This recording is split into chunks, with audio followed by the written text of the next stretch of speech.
Hello, hello, hello. It's the dog days of August and still no NBA for several more months. While I wait for next season, I decided to dive deep and create some player profiles for the Orlando Magic players. In them, I'm going to act as if I was scouting them and their games for strengths, areas of continued growth, and any parts of their game that I think there's still untapped potential. The first profile I decided to do is for someone who's had a lot of interest in them this summer due to trade rumors, and that's Goga Bitadze. That's right, we're talking all things Goga. This is the Orlando Magic Nation, your source for all things Orlando Magic on YouTube. For Orlando Magic fans, by an Orlando Magic fan. I just want to thank you very much for clicking on this video and spending a little bit of time talking Magic with me. While you're here, click subscribe so you can join the Orlando Magic Nation and not miss any of the content that I produce. While you're here as well, smash that like button. It really helps the channel grow by getting it in front of more eyes. And lastly, this doesn't have to be a one-way street. So if there's anything you want to comment on, feel free to just put it right down at the bottom. If you think that my scouting was totally inaccurate, if you think that there is something else, just whatever comes to your heart, just put it right down in the comments. I like to hear from you. So, when it comes to scouting a player, basically we're using three different things. You're basically looking for intel on the player. Obviously, when you're scouting college players or anybody from Europe or anyone in general, you basically want to know a little bit about them. So, we're going to be going over the intel for Goga. We're going to be going over the stats, of course, because you want to kind of see what the numbers say, but you also don't just rely specifically or only on the stats. You also rely on video. So it's kind of a three-prong approach. You got to get the intel, you look at the stats, and then make sure that the video basically corresponds with the stats. So if we're going to go a little into Goga, obviously we know how to pronounce Goga Bitadze. He's a center. Sometimes he plays power forward, shoots with his right hand, 6'11", 250. At least that's what his reporting weight is. So to dive a little bit more to who he is, that's where we're going to start off with, more on the intel. He was born in a small city, as you see on the bottom right, or in the southeast of Georgia there, near Tbilisi. So it's where he is from. He was born on July 20th, 1999. And I want to say that the city is Sugurejo. I believe that's how you pronounce the name of the city. He started playing basketball professionally when he was 16 in his native Georgia at the United League. Um, his father played a little bit of basketball, but his father's career was cut short by injury, so he made a big pivot in his life, but we won't talk about that. But Goga ended up not really watching his father play, but because he was tall and because he was active, basically he was shuttled right into playing basketball at a young age. Move fast forward again, he started playing professionally at age 16 for the team the Vita Tbilisi, and he ended up being the youngest player ever in the VTB United League at age 16. So this was during the 2015-2016 season, but the team was falling on hard times. There were a lot of players that were just leaving the team, so he ended up moving and signing with a Serbian team. This is a Mega Basket. So that's the team that he ended up going to in December of 2015. He joined their junior league. So basketball in Europe is a little bit like the soccer or football in Europe. So there's a team. It's almost like here if we had high school teams that were affiliated with the professional team. So it's you can be underage and be part of the team, but the junior version of the team, and then there's a senior version of the team. That's so it's like an academy of sorts, and then you play with this. You can graduate from the juniors to the seniors. So he spent his junior years with the Mega Basket. He chose Mega Basket because that was the team that Jokic came from, Nikola Jokic, and also Zubac from the Clippers. Those both those guys were on that team in that club in Serbia at one point or another, and they ended up making it to the NBA. So, as a 16-year-old with some aspirations to make it to the NBA, he decided he wanted to go there. In the so he did again he did some of the junior parts there. Then in 2017, in the 2017-2018 season, he played mostly with the senior team, but for a period went back down to the juniors, and they won the ABA League Championship because, again, just like European soccer, they have they're in the domestic league, but also a larger league. So it's like the Champions League in Europe football. So it's the same kind of thing with basketball there in that region. So the ABA League was the regional one, and they won the championship due to his play. And at the junior level, he decided, or he tried to enter the draft in 2018, but decided to withdraw a couple weeks before the actual deadline for there. So then in the 2018-2019 season, he played 11 games for Mega in the ABA League. So again, the regional league, averaging 20.7 or 8 rebounds and 2.6 blocks per game. He was then loaned to a Montenegrin team. And then this team was a part of the Euro League. So again, they had their own domestic league, and then they were part of a larger league. The Europe League is basically the Euro League is the big one over in Europe. So during that season, when he was playing at the for those 13 games with the Euro League with that team, he averaged 21 point. Or excuse me, he averaged 12.1 points, 6.4 rebounds, and 2.3 blocks. Was named the Rising Star honors for the best under 22 player, and then he declared for the 2019 draft. Assume they were hoping that he was going to be a lottery pick. Those that decided for him to go. Then this happened. So if you didn't know, Goga kind of went viral prior to being drafted because he had the misfortune of being sat next to Zion during the time when Zion was going to be the number one pick that year. So this photo misrepresents things. Goga did have interest. People did talk to him. It wasn't like he was sitting there all alone for forever. But this is kind of to give you a brief understanding of who he was prior to the NBA.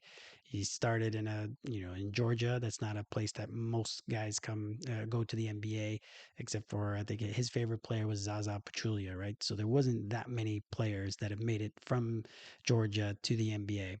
And then he had to work his way up. He declared for the draft, withdrew for the draft. Then he ended up going into the draft, and instead of being a lottery pick, he ended up being the 18th pick, I believe, overall, to the Indiana Pacers. So outside of the lottery, but still in the first round. So he spent the beginning of his NBA career in 2019 to 2023 with the Indiana Pacers. He played 170 games for them, 4.8 points. He really couldn't get that many minutes as you see in his time there, only 11.5 minutes per game. So he wasn't really able to break through with the team. So eventually, after 3.5 years or so, they decided to waive him, and then the Magic were quick to swoop in and take him on. So in the past 2.5 seasons, he's played 149 games. He's played more minutes, 17.7 minutes, averaging 6 points, almost 6 rebounds, and about 2 assists per game. So with Indiana, he really wasn't able to break through due to just the amount of people that were ahead of him, as well as just he wasn't what they were looking for, it seems. But with the Magic, he came in, and the Magic were looking for somebody who's going to be a tough nosed defender, that was going to be shot blocking, that was going to be a bit of an energy guy, and that's what they were looking for from Goga there. So that's the intel part of the scouting. Now, stats. Obviously, I'm not going to smother you with stats, but if you look at, you could basically, this is just one of the pages of stats. Most people know the traditional stats like points per game or points per game, rebounds per game, assists per game, blocks, steals, all those other things. So here's kind of the look of them where the NBA, when it comes to doing the evaluating of players, for the most part, they're not looking at per game averages anymore. They're looking more at per possession or per play or per minute because that's going to be the more telling stats, especially for guys that come off the bench like Goga. So luckily for the Magic, he's been able to. He's kind of like our breaking case in emergency. He's been available because we've had Wendell go down with injuries multiple times. Mo went down with an injury last season. So Jonathan Isaac and all of that. So we've had health concerns on the team, but Goga's always been there to pick up the slack. So that's partially why he has more minutes there. So if we're looking specifically at 2024-2025 season, the season that just passed, 20 minutes a game. That of course is because he ended up starting so many more games than he had previously. So 7.2, 7.2 points per game. That's a career high. He had a career high in all the categories basically. The rebounding, 6.6 rebounds, 2 assists a game, 1.4 blocks. All of that are career highs. So in the end, he ended up with a career high year, partially because he had to kind of jump in both feet basically into the starting lineup once Wendell went out early in last season, and then once Paulo went out, then Wendell and Goga were playing together, and then Franz went out, and then then Jalen went out. So because of all the injuries, more was asked of Goga.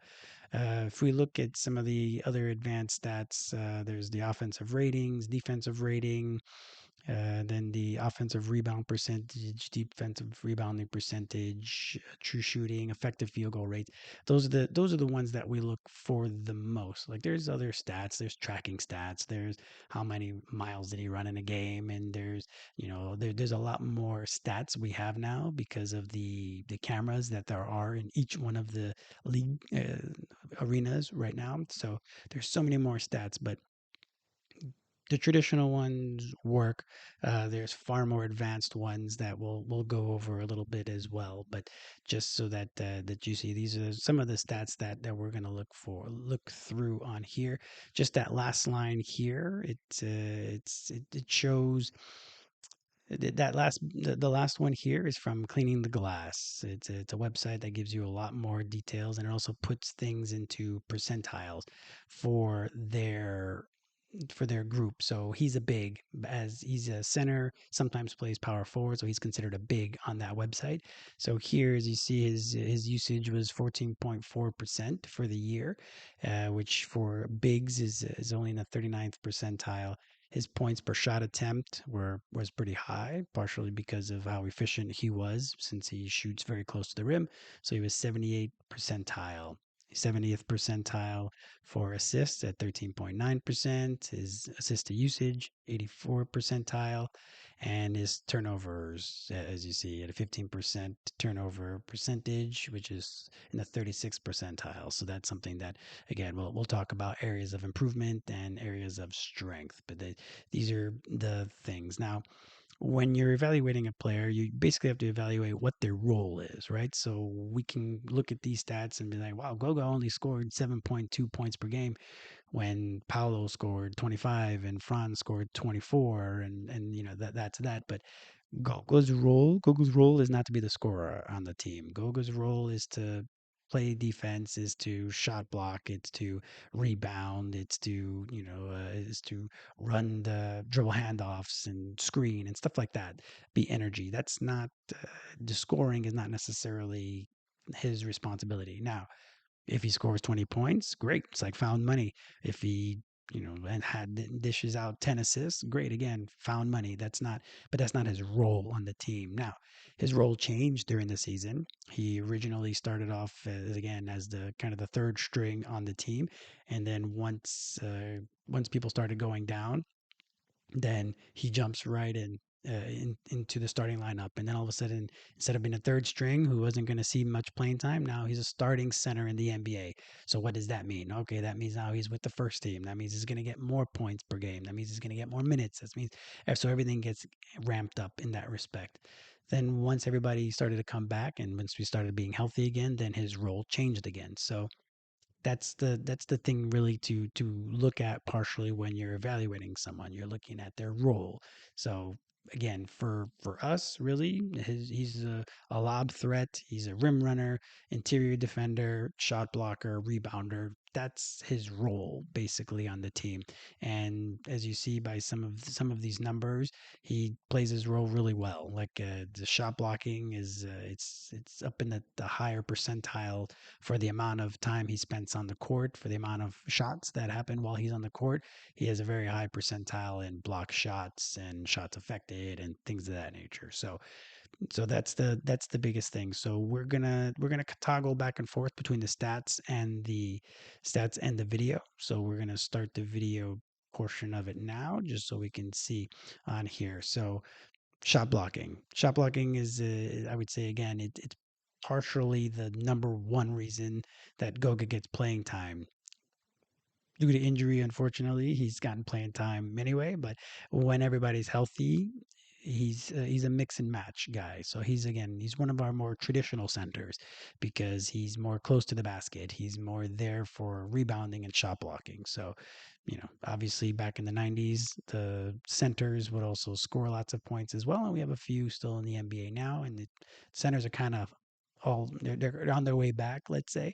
So, but for Goga, it's more about the shot blocking. So I'm gonna be focusing here on his ability to and the different ways that he's able to affect or block shots. So here, as you see, he's in the center there. He's looking through. He's going to be off on the weak side, comes over and helps on defense. It also helps to have Jalen Suggs there. But he also is at the rim. He's not afraid to get dunked on once in a while or to try to affect the different shots. So here we see he's under the basket with Simmons. The ball's going to come to him. He's on the weak side. He comes and help. So help. He's a help defender. That's what he does. Here's another one. KCP's coming through. He makes sure he was with Gobert until the end. And again, sometimes you're going to get dunked on, and that's kind of the occupational hazard that happens when you're a center every so often, especially if you're one that's going to be going and trying to block a lot of shots. So look at this one here. He's on ball. He starts to drop. He's staying with the guy. He gets picked a little bit here, but he's able to recover and make that nice block there. He had a bit of a block party in that Brooklyn game in December. So here you see he comes over to help out KCP. There's a roll man right there. The ball goes. Tristan does his job, comes over to try to affect it, slows the guy down enough for Goga to recover, come out from the blind side. Another block. He can also keep up with some wings. I would say he's not the fleetest of foot. He has good athleticism, but obviously, just the bigger person is it's going to be harder for them to stay in front of speedy number ones and point guards and some combo guards. But a player like Bridges, he was able to get Bridges a few times on these switches, and then he was able to. Yes, it looks like he's beat. Looks like he almost has a step on him, but Goga's able to recover and block a shot. He had another one just like that in New York as well.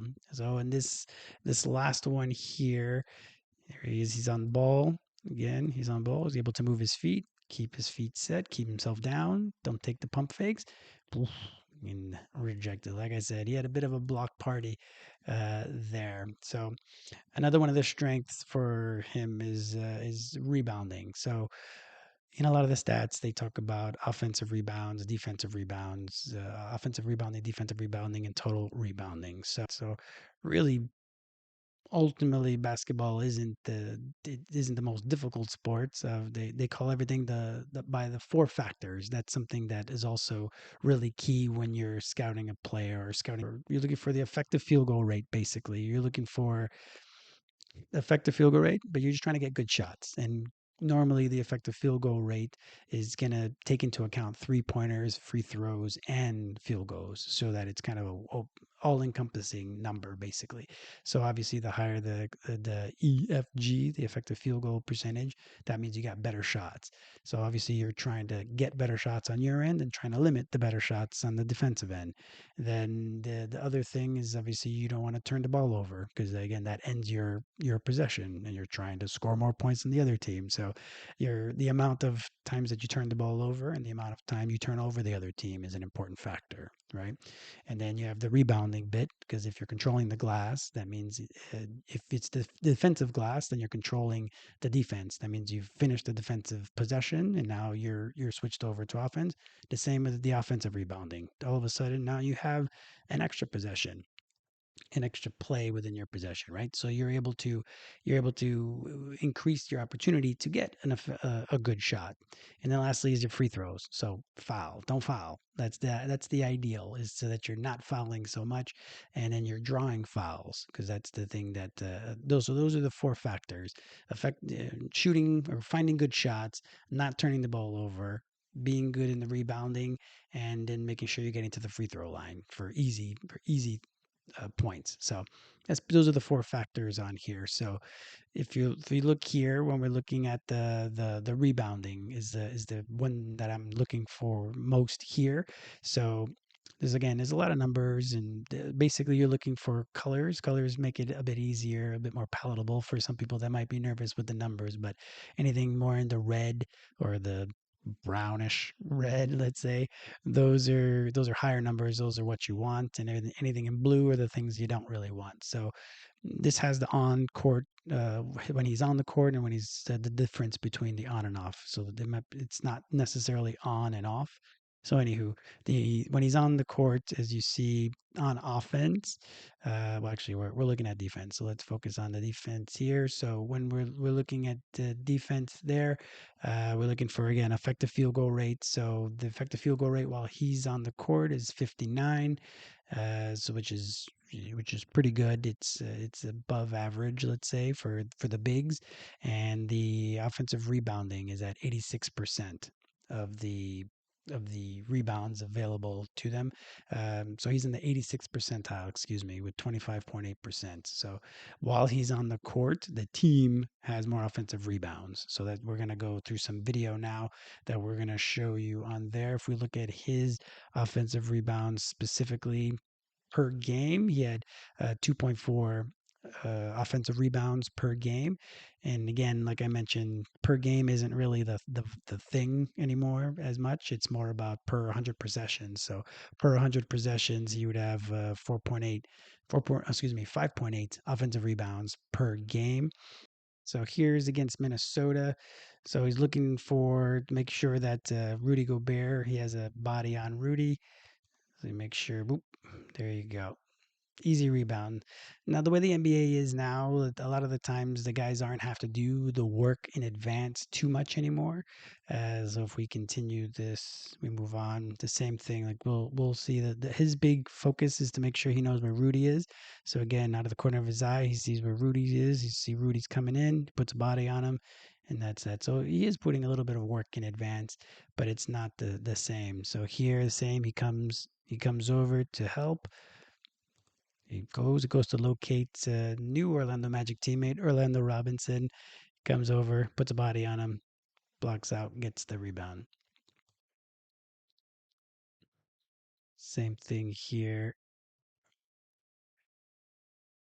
He goes. And Goga, the good thing about Goga, it doesn't look like he's really in an opportunity here for a rebound, but you can see with his athleticism, he's able to, if he's not even in position, to be able to just kind of swoop on in and get some of these rebounds.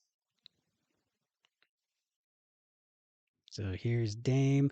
He's going to come. He switches with KCP, moves forward. He's able to contest as well as then jump up and get the rebound. So that second bounce that he has is it's pretty good for that there.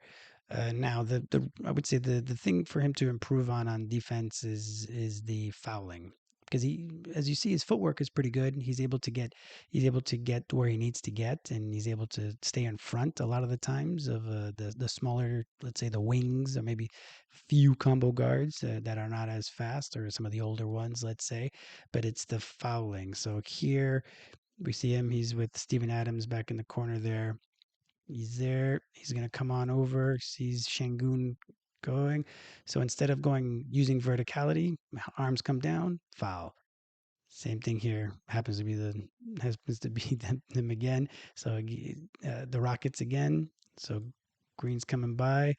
He shifted on two different guys. So he's done a great job, but unfortunately, again, puts his hand down, foul. Again, the Rockets. So in this one here, it's a post up, regular post up. So really, you're going to try to body your guy and then hope just impede him a bit and then hopefully be able to get the rebound. So here he goes. Steven Adams starts coming through. Then the swipe down. Instead of keeping your hands up, taking the swipe down, and that's it. So here, again, smaller guys, so you don't expect him necessarily to be able to stay in front of Dame, because even if Dame isn't as young as he used to be, he still should be able to blow by him. But again, look at Goga. Gets down, he's seated, he's doing a good job here. He's ready to move his feet, moving his feet pretty good. He's already been beat a little bit, but instead Dame gets him. So that one's more of a Dame playing tricks basically on there. But again, Goga did a good job of staying down and being able to be there. It was just a matter of him keeping his hands up.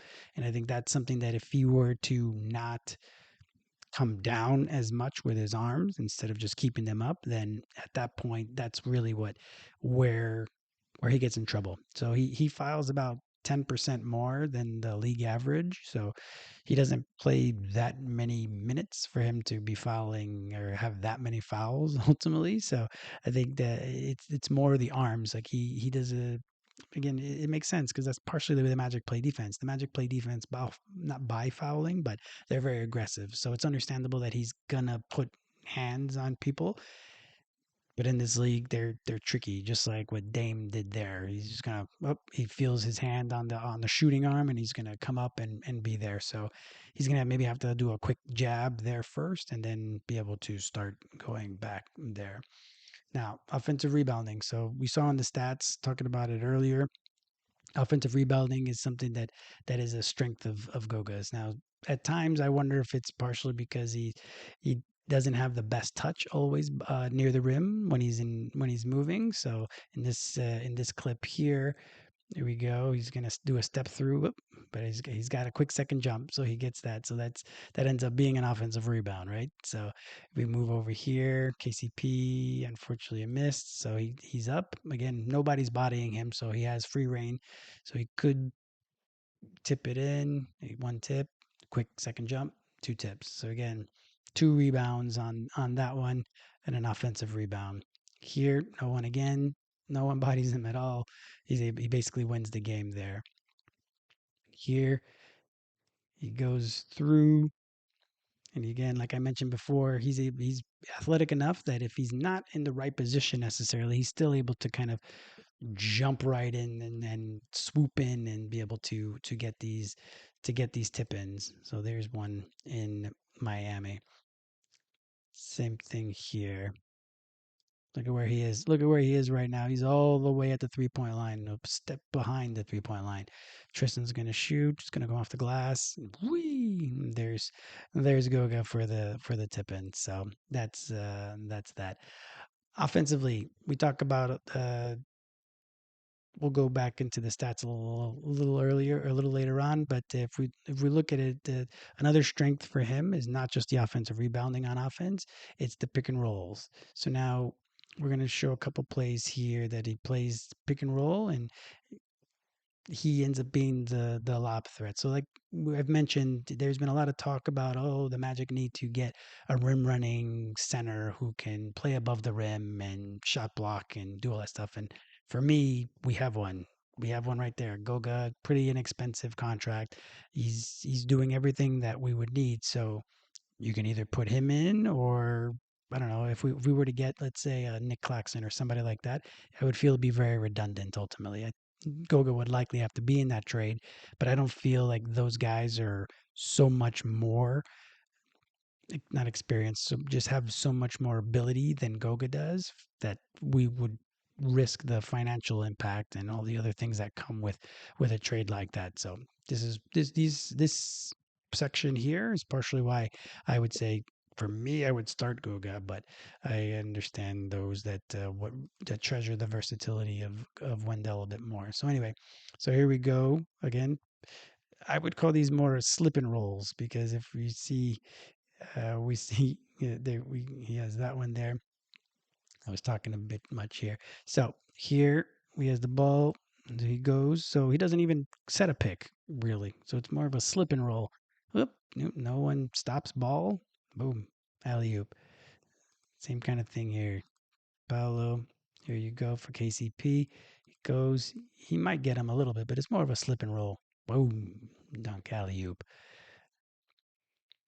Same thing here. Whoop! Wasn't a. It was kind of a lob. That was it. So here he goes again. But because everybody's used to the pick and rolls at this point, then he's able to be at the right locations. So here it's just going to be a straight lob. Comes up, dunks the ball. Jalen, a bit more in a fast break here. Wendell, pump fakes. So again, not a pick and roll here necessarily, but again, lob threat. Portis steps up. Wendell, lob to Goga. Now, room for growth. It's around the rim on the move. So if we'll go over some of his stats again, but he obviously had a good field goal percentage this year. He had the best of his career again, many, many best of his career. Here, what I'm going to focus on is while he's on the move. Obviously, when he's stationary, when he gets the ball, he's able to dunk the ball, or when it's a lob, he's able to, for the most part, get the lobs and dunk them. So in that respect, it's not a problem. It's just when he puts the ball on the ground and starts to go for a layup or a hook shot or something like that, that's where he needs to continue to grow. So here, KCP is the ball. So here you go, slip and roll. So here, basically at this point, it looks like he almost has a free reign.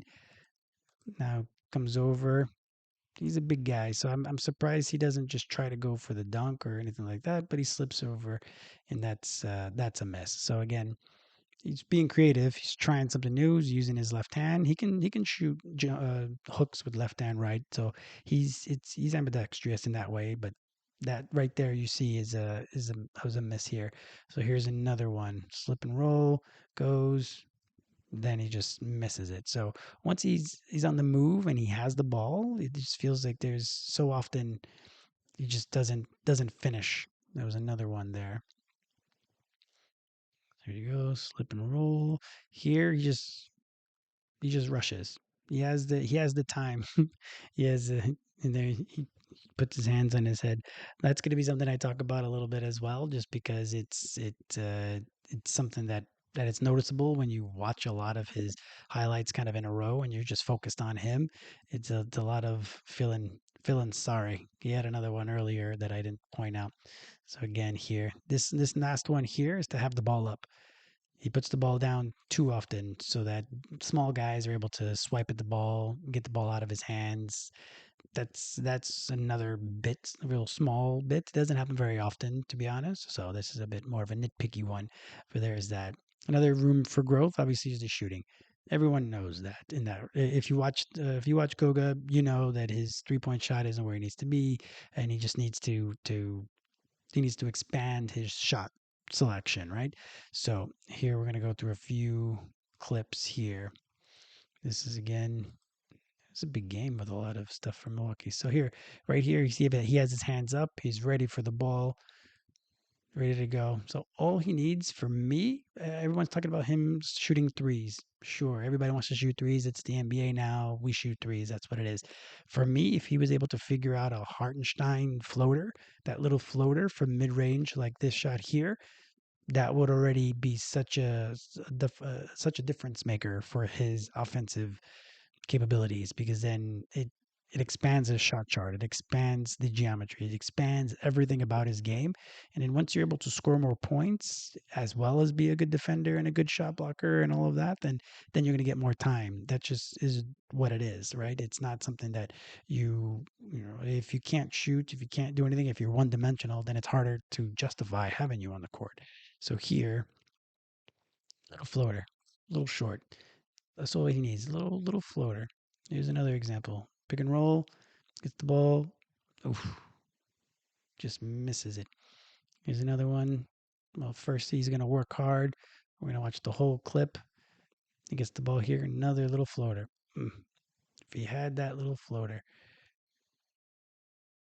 he worked hard and got that. He ended up getting the bucket in the end. But that for me is the it's just that something small that if he was able to incorporate just a small little floater because he can shoot.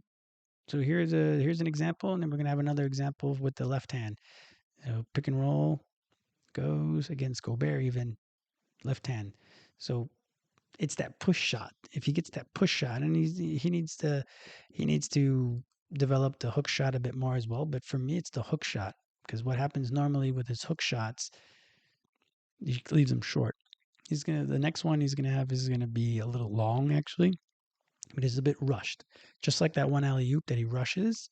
I don't know if it's just he just gets super he gets super amped when he gets the ball like that because he doesn't always get the ball, but whenever he does in the pick and roll, like he a lot of good comes from it. Like either again he's efficient when he has the ball near the basket.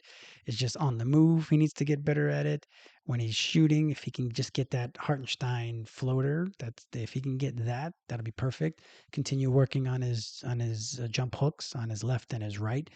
And again, he just needs to bump up. And we're talking three or four more, two or three more baskets. If he's able to get two or three more baskets, then instead of averaging 7 points, now already he's jumped up to double figures. And once you're averaging a double double or at least scoring in double figures, then that's gonna justify you playing more, and that's gonna get you more opportunity.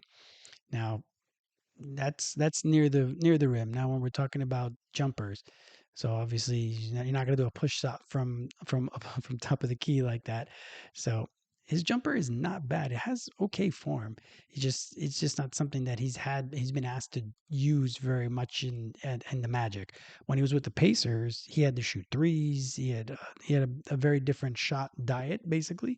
So that's just something that with the Magic it hasn't been something that he's been requested because again you have to know your roles. His role is to be by the rim, is to dunk the ball, is to alley oop, it's to roll with the ball.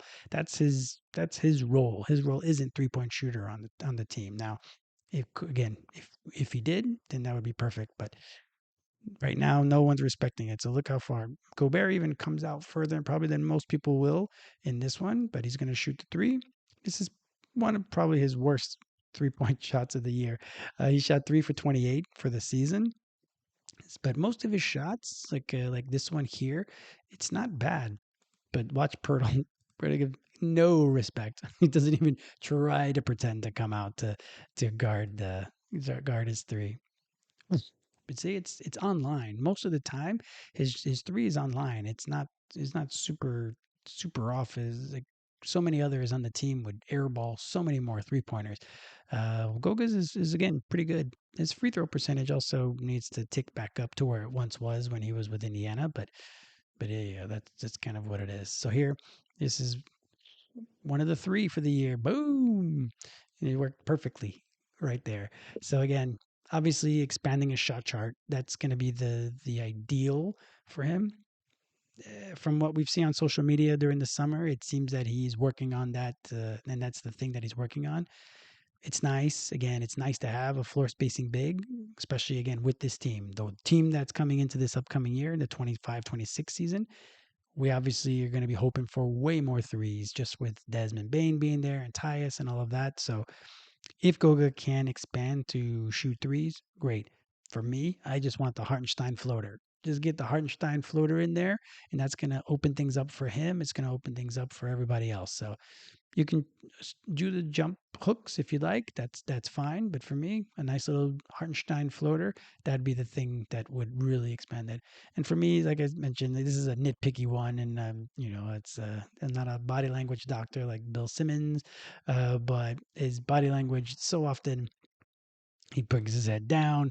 There was one clip earlier that I just didn't bring up that he literally like his whole body crumbles on there. Now, again, that one is not really that big a deal. It's more. This is what we're looking for more. When you miss a shot, he's gonna miss one of those little hooks, like I mentioned. Okay, whoop, slap your hands and keep on going. That's basically what we're looking for. So that one's a bit nitpicky, but you want somebody to, like they say on Ted Lasso, you want somebody to be a goldfish. You're going to go, you're going to shoot, you're going to go and shoot, you miss it, you say darn, and you keep on going. Or you get frustrated, that's fair enough. But so often Goga's shoulders would clump and he would get really, it seemed like he was all of a sudden super duper sad. And that that can hurt your energy. And again, he's meant to be a defender, rim runner, rebounder. So you need that energy to go through all of that stuff, right? So there's that. So now the another strength of his offensive game is him just being in the right place. Runs the floor, has his hands ready for that. Here's another one. He comes through. Cole's gonna go around. To go to Cole. Goga's by himself there. Another here, Jalen. Bit of a pick and roll. So if Goga could just continue to develop a bit more his offensive repertoire and continue to bully these little ones, there you go. He's got Tyler Hero on him. Yeah, there's no reason he should have given up that ball. He should literally have taken every second to savor that moment that he had Tyler Hero on him. So because of the way there's so much switching in the NBA now, so often he's going to have a smaller guy on him. So again, if he's able to show that he can take care of that possession and he can take advantage of that possession, then he's going to get the ball more. That's just nature. That's just the way it is. If you don't ask for the ball or if you shy away from it or if you don't do well in that situation, then obviously you're not going to get the ball. So those are some of the things that he needs to work on offensively so that he's able to increase his value to the team. He's very valuable for us and so valuable that other teams are trying to trade for him, to be honest. So I think there's a lot that needs to be improved with him with the ball in his hands, but there's other untapped potential. So here for me, I like the his passing. I feel like I know he doesn't get the ball too often, but there's a lot of times that he gets the ball on top of the break here, and he's able to, especially years ago, because I know another pick and roll. Now, being a lob threat just automatically helps your pick and roll ball handler because then at that point the person like here Bobby Portis is going to be backpedaling. So the other one, if they can just do a nice little floater, just like Anthony Black does here, boom, he gets an assist for that. He also a lot of the DHOs, the dribble handoffs. So here, dribble handoff. No, that one wasn't a dribble handoff, but that was just a screen there. Here's going to be one of those dribble handoff. He does nothing here. He just kind of pretends that he's going to roll to the basket, and that right there, that's an assist on the scoreboard. Let's say for him, that's an assist. So because there's a lot of times where he's able to do these DHOs and set the pick and get the guy open. Here's another one. Another DHO pretends to roll, gets an assist. So the assist, I don't know, feels like the assists are coming off a little easy in these, especially because he's not even setting a screen necessarily for it. But either way, this is how he normally gets his assists. But the untapped part for me is in situations like this. He gets the ball right in the center there, sprays the ball out. So this for me is the untapped potential. He doesn't see many doubles, but here he's going to get doubled, find the right guy. It's a bit lobby of a pass, but he finds the right guy. Boom. Three for Caleb. He's going to go. Tristan gets the offensive rebound. Again, offensive rebound. Then he finds the cutter. Tristan coming through. So again, I think he has good court vision. He has good awareness. He has a good sense. Here he's dribbling the ball up. And then Jalen back cut, back door. Nice pass. This one it's kind of an easy one. Steal right to Jalen. Gets the ball out quickly. And this last one here, back door. Jalen gets Tim Hardaway. Boom. And that's there. So that for me is the untapped potential for me is him with the ball more at the top. Now again, we have even more ball handlers on the team. We have Desmond and Tyus and Jace and Noah. Even if you watch Summer League, Noah is able to handle the ball pretty well. So we have a lot of ball handlers. So that's definitely again not going to be his role. His roles are going to be the same, and then hopefully it's the same plus basically with a 3-point shot or again a Hartenstein floater or just an expanded shot selection. So that's really all that's going to be asked of him. He's likely going to be the backup center this upcoming season, at least until Mo comes back. And then when Mo's back, maybe he ends up being relegated again to being the third string. Hopefully not again. He does pretty well playing with Wendell, and he played a lot with Mo again because last year with all the injuries to Paolo with the injury to Paolo, him being out for so long, we had to play Mo and Goga together, and we played Wendell and Goga together. So those worked pretty well actually. If you look at some of the other numbers from cleaning the glass, that was probably the best lineup that had Goga in it. It was Goga and Wendell. So partially because of the defense, it was so good that's why he ended up being the one of the better differentials in the plus minus of the not the plus minus in the offensive rating and the defensive rating. So that's something that could happen. But again, that's the big thing. So to go back on a little bit on the offensive treats that he has, if we go over the pick and roll. So I added the last 2 years just so we can see the growth that he has. So he's already grown. Like he's already adding little parts to his game. He's doing a lot already.